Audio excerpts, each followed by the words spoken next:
ഒരു ക്യാമ്പസിൽ തന്നെ വിവിധ ഡയറക്ടർമാരുടെ കീഴിലുള്ള വിവിധ സ്ഥാപന മേധാവികൾ നിലനിൽക്കുന്നുവെന്ന് ഇവർ തമ്മിലുണ്ടാകുന്ന തർക്കം ഗുണതാ വിദ്യാഭ്യാസത്തിന് പ്രധാനപ്പെട്ട ഒരു പരിമിതിയായി മാറുകയായിരുന്നു. ഒരു ക്യാമ്പസിൽ തന്നെ വ്യക്തിഗത സ്ഥാപനങ്ങളായി പ്രവർത്തിക്കുന്നത് വിഭവങ്ങൾ പങ്കുവയ്ക്കുന്നതിനും അതുപോലെ തന്നെ വിനിയോഗത്തിലുമൊക്കെ തന്നെ തടസ്സമായി നിൽക്കുന്നുണ്ടായിരുന്നു. ഇതെല്ലാം കൂടെ ലാബുകൾ ഉപയോഗിക്കുന്ന കാര്യത്തിൽ, ലൈബ്രറി ഉപയോഗിക്കുന്ന കാര്യത്തിൽ, ഗ്രൗണ്ടുകൾ ഉപയോഗിക്കുന്ന കാര്യത്തിലൊക്കെ തന്നെ വലിയ ബുദ്ധിമുട്ടുണ്ടായിരുന്നു. ഇതെല്ലാം കൂടെ പരിഗണിച്ചുകൊണ്ടാണ് ഇതെല്ലാം വിദ്യാഭ്യാസ ഡയറക്ടർ ഓഫ് ജനറൽ എഡ്യൂക്കേഷൻ എന്നുള്ള നിലയിൽ ഈ കാതർ കമ്മിറ്റി റിപ്പോർട്ടിൽ പറഞ്ഞിരിക്കുന്ന കാര്യം കഴിഞ്ഞ സമ്മേളന കാലയളവിൽ നിയമ ഭേദഗതി തന്നെ വരുത്തിയിട്ടുണ്ട്. അപ്പം അതിൻ്റെ അടിസ്ഥാനത്തിൽ ഈ അക്കാഡമിക് ഇയറിൽ തന്നെ കാതർ കമ്മിറ്റി റിപ്പോർട്ടിൽ പറഞ്ഞിരിക്കുന്ന കാര്യങ്ങൾ നടപ്പിലാക്കി തുടങ്ങുന്നതിന് വേണ്ടി തീരുമാനിച്ചിട്ടുണ്ട്. അതിൻ്റെ ഭാഗമായി ചട്ടം രൂപീകരിക്കേണ്ടതായിട്ടുണ്ട്.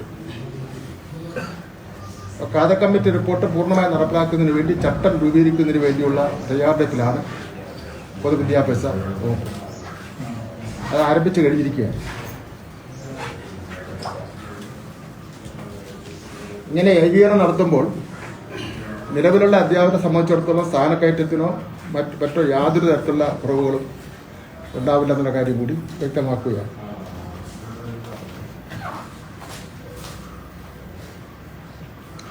ഞാൻ ഈ കമ്മിറ്റി റിപ്പോർട്ടുമായിട്ട് ബന്ധപ്പെട്ടുള്ള കാര്യങ്ങൾ ഒരു നോട്ടായി പത്രക്കാർക്ക് തന്നെ തരുന്നുണ്ട്. ഇപ്പോൾ പൊതു വിദ്യാഭ്യാസ മേഖലയിൽ ഏതാണ്ട് 45 ലക്ഷത്തോളം വരുന്ന വിദ്യാർത്ഥികളുടെ ഞാൻ അഭിസംബോധന ചെയ്യുന്നതിന് വേണ്ടി ഉള്ള ഉത്തരവാദിത്വം ഗവൺമെൻറ്റിന് ഉള്ളത്. ഈ വർഷം നമ്മുടെ പൊതുവിദ്യാഭ്യാസ യജ്ഞത്തിൻ്റെ ഭാഗമായി 9.34 ലക്ഷം വിദ്യാർത്ഥികൾ പലയിടങ്ങളിൽ നിന്ന് പൊതുവിദ്യാഭ്യാസ മേഖലയിലേക്ക് വന്നിട്ടുണ്ടെന്നുള്ളത് ഏറ്റവും ആവേശകരവും സ്വാഗതാർഹമായിട്ടുള്ള കാര്യമാണ്.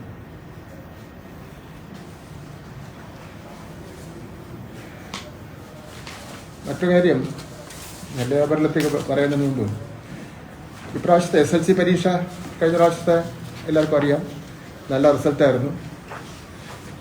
1,25,509 വിദ്യാർത്ഥികൾ A+ നേടി. അപ്പോൾ സ്വാഭാവികമായി ഇത്രയും വിദ്യാർത്ഥികളുടെ ഉപരിപഠനത്തിനുള്ള പ്രശ്നങ്ങളുണ്ടായിരുന്നു. നിയമസഭയിൽ ഇത് വളരെ വിപുലമായി തന്നെ ചർച്ച ചെയ്ത വിഷയമാണ്. ഒന്നാം ഘട്ടത്തിൽ മലബാർ മേഖലയിൽ സീറ്റിൻ്റെ ശതമാനം വർദ്ധിപ്പിച്ചു. അതിനുശേഷം താലൂക്ക് അടിസ്ഥാനത്തിൽ ലിസ്റ്റ് ശേഖരിച്ചു. ഏതെല്ലാം വിഷയത്തിലാണ് കുട്ടികളുടെ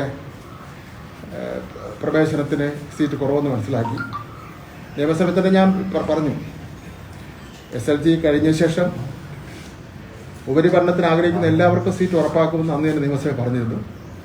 അതിൻ്റെ അടിസ്ഥാനത്തിൽ 79 ബാച്ചുകൾ പുതുതായിട്ട് അനുവദിച്ചിട്ടുണ്ട്. അതിൻ്റെ അപേക്ഷ ക്ഷണിച്ചുകൊണ്ടിരിക്കുകയാണ്. അപ്പം അതുകൂടി ആകുമ്പോൾ കേരള സംസ്ഥാനത്ത് സീറ്റുകൾ മിച്ചം വരും എന്നുള്ളതാണ് ഇപ്പോൾ ഉള്ള കിട്ടിയിട്ടുള്ള കണക്കെന്ന് പറയുന്നത്. എല്ലാ വിദ്യാർത്ഥികൾക്കും ഏതാണ്ട് അവർ ആഗ്രഹിക്കുന്ന വിഷയങ്ങളിൽ ചേരുന്നതിന് വേണ്ടി കഴിയും. വിഷയം അങ്ങോട്ടും ഇങ്ങോട്ടും മാറുന്നതിന് വേണ്ടിയുള്ള അവസരവും കൊടുക്കുന്നുണ്ട്. അപ്പോൾ ചിലപ്പോൾ ചില വിദ്യാർത്ഥികൾ ആദ്യം സയൻസ് ആഗ്രഹിച്ച വിദ്യാർത്ഥികൾ സയൻസ് കിട്ടിയില്ലെങ്കിലോ വിദ്യാർത്ഥി കൊമേഴ്സ് ചേർന്നിട്ടുള്ളതുണ്ടാകും.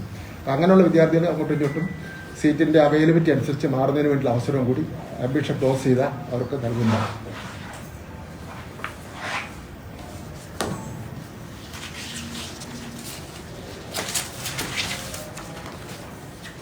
നമ്മുടെ കേരളത്തിലെ ഗവൺമെൻറ് ഞാൻ നേരത്തെ പറഞ്ഞ പോലെ കോവിഡ് കാലഘട്ടത്തിൽ വിദ്യാഭ്യാസ രംഗം വളരെ സൂക്ഷ്മതയോടുകൂടി കൈകാര്യം ചെയ്തൊരു കാലഘട്ടമാണ്.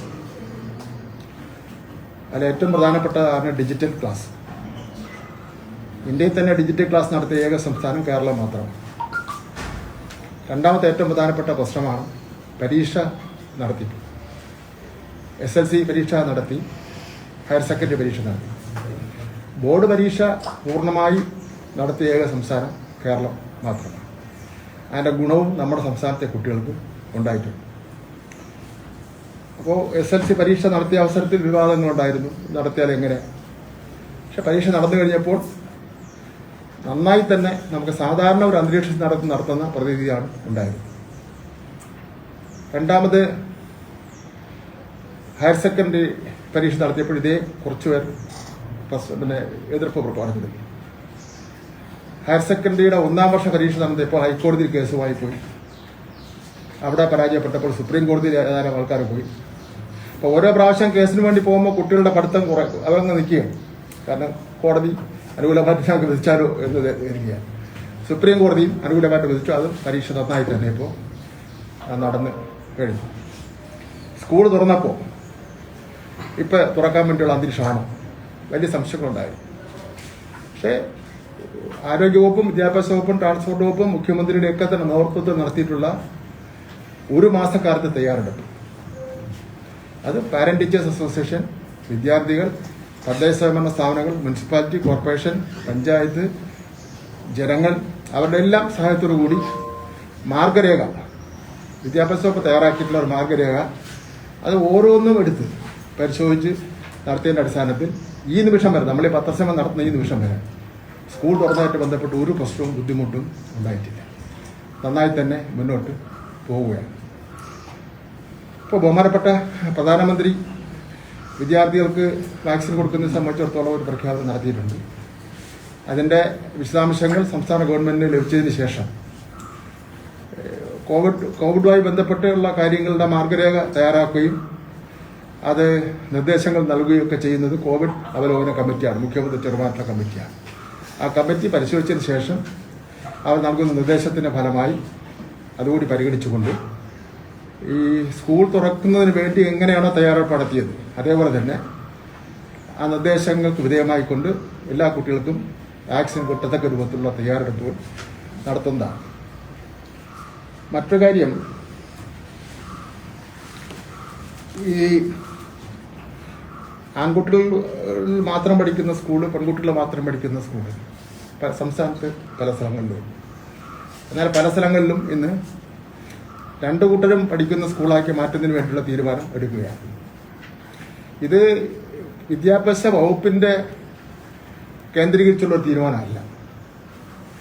അവിടുത്തെ PTA, പാരന്റ് ടീച്ചേഴ്സ് അസോസിയേഷൻ, അവിടുത്തെ അധ്യാപകർ, അവിടുത്തെ തദ്ദേശ സ്വയംഭരണ സ്ഥാപനങ്ങൾ, അവരെല്ലാം ഏകണ്ഠമായി എടുത്തു വരുന്ന തീരുമാനത്തിന് വിദ്യാഭ്യാസ വകുപ്പ് അംഗീകാരം കൊടുക്കുന്നു മാത്രമേ.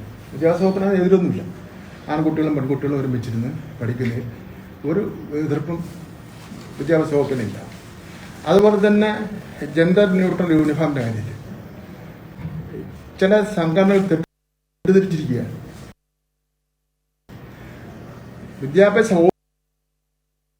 വകുപ്പ് അങ്ങനെ ഒരു തീരുമാനം എടുത്തിട്ടില്ല.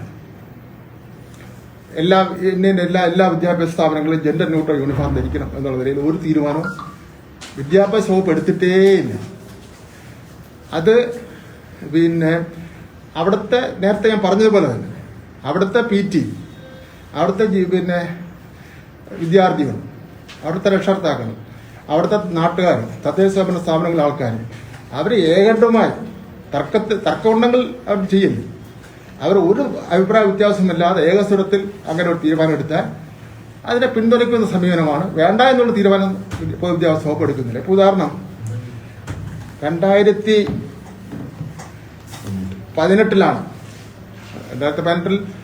ഞാൻ കേരളത്തിൽ വിദ്യാഭ്യാസ മന്ത്രിയായില്ല. ജെൻഡർ ന്യൂട്രൽ യൂണിഫോം നമ്മുടെ കാസർഗോഡ് ജില്ലയിൽ തന്നെ എത്ര ഗ്രാമമാണ്? ചെറിയാക്കര പഞ്ചായത്ത് ചെറിയാക്കര GLPS ഇവിടെ 2018 ജെൻഡർ യൂണിഫോം നടപ്പിലാക്കി.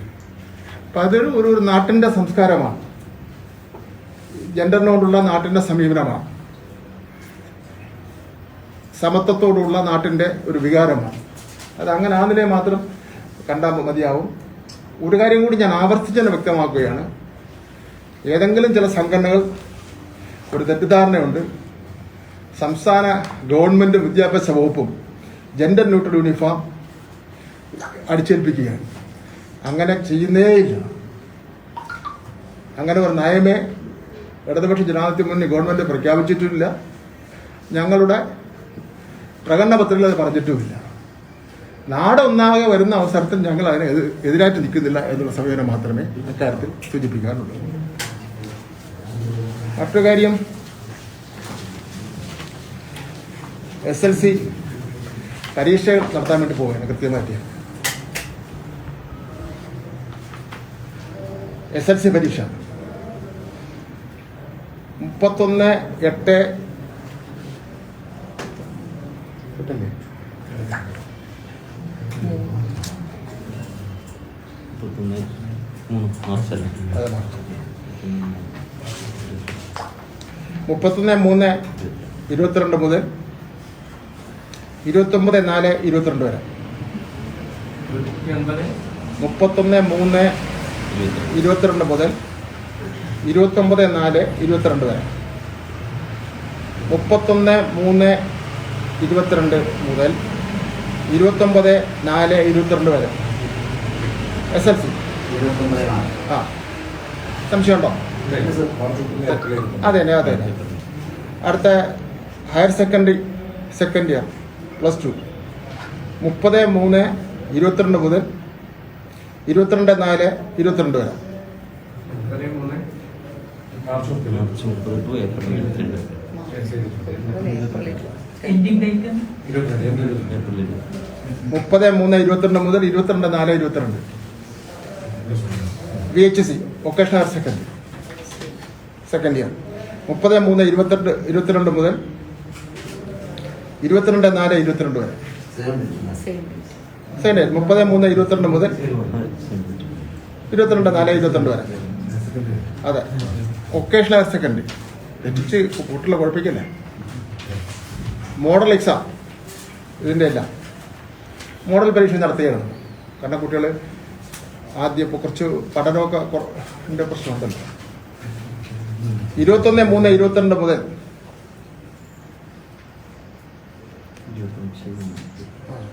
21/3/22 മുതൽ 25/3/22 വരെ SLCയുടെ മോഡൽ പരീക്ഷ 21/3/22 മുതൽ 25/3/22 വരെ. ആ, ഇതിന്റെ എല്ലാം ടൈം ടേബിളും ഡീറ്റെയിൽഡ് ടൈം ടേബിളും ഫോക്കസ് ഏരിയയിൽ നിന്ന് ഇപ്പോൾ തിരുവനന്തപുരത്ത് 12 മണിയോടുകൂടി പ്രഖ്യാപിക്കും. HSCയുടെ ഹയർ സെക്കൻഡറിയുടെ മോഡൽ പരീക്ഷ 16/3/22 മുതൽ 21/3/22 വരെ. 16/3/22 മുതൽ 21/3/22 വരെ. ക്ലിയർ? VHSCയുടെ മോഡൽ പരീക്ഷ 16/3/22 മുതൽ സെയിം ഡേറ്റ് 16/3/22 മുതൽ 21/3/22 വരെ. Same date. പ്രാക്ടിക്കൽ എക്സാമിനേഷൻ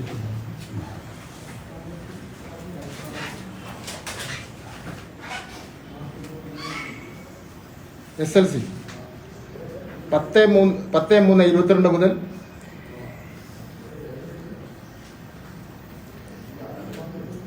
19/3/22 വരെ.